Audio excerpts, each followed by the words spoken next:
Hey guys, this is Super Review and Stuck in the Wringer Review. Thanks for watching. This is brought to you by A.S.K. So this episode sucked. It made a lot of top 10 worst SpongeBob lists, and it actually made mine.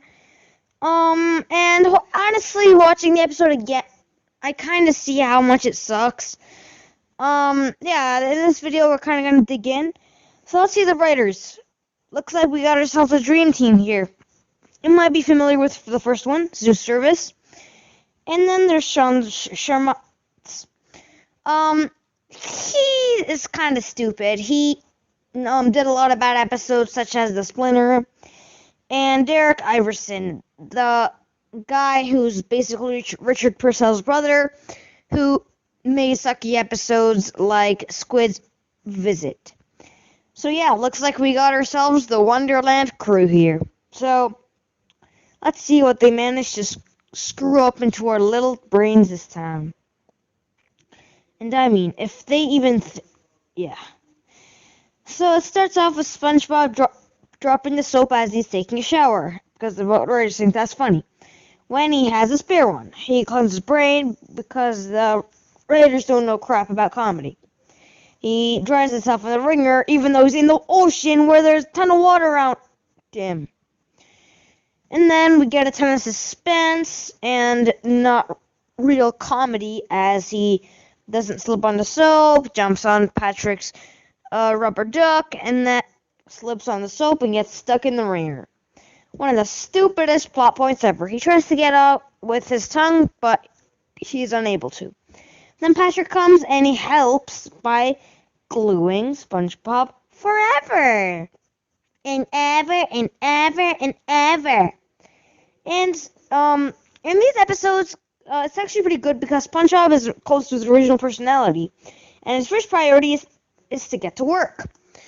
Yeah, not a lot of slapstick here.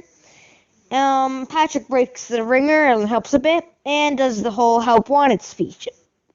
SpongeBob goes to Krusty Krab and uses the wringer to make his Krabby Patties.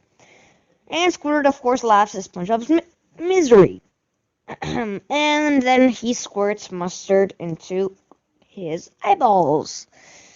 Yeah, you should stop doing this, okay? It's not funny, and it's just cringy.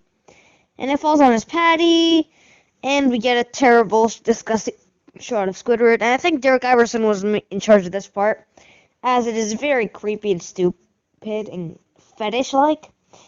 Then we get a customer. The cash register falls on his foot. As SpongeBob comes to take his order, he says, "My foot." He hits his back on the table, and he hits his face on another table, which again makes fun of old SpongeBob. And SpongeBob tries to help, gets stuck on the plank. People take Mr. Krabs' money, and of course that makes Mr. Krabs come into the picture, and he takes all the money back. And of course he's mad at SpongeBob because he wanted to take a customer's order, and it was all Patrick's fault. Then Patrick comes, and they go and eat ice cream so they feel better. Super Weenie Head Juniors, what a nice reference.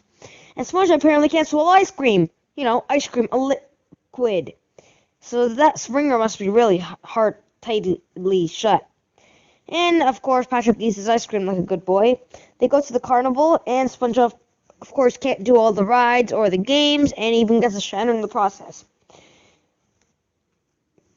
Patrick, of course, is a jerk in this episode, but one of the better lines in this episode is, yeah. But then the people come and watch him because it's a good old fight, and, yeah. Patrick, of course, cries, and since all the Bikini Bottomites are idiots and are like little yellow book and hypocrites, they all ran away and blamed SpongeBob for it. Then I think Zoo Service was in charge for the rest, and Derek Iverson. As we get a whole lot of creepy parts, with Patrick feeling bad for SpongeBob, and eventually crying into SpongeBob's glue and him. Now, do you guys have any brains? Honestly. Tears are essentially salt water. And SpongeBob and the whole show lives in the ocean. Do you morons get anything. And of course, he gets his ringer off without, in the beginning, how it got stuck. And the lesson is that crying does solve your problems. Nice job, Zeus. I love you.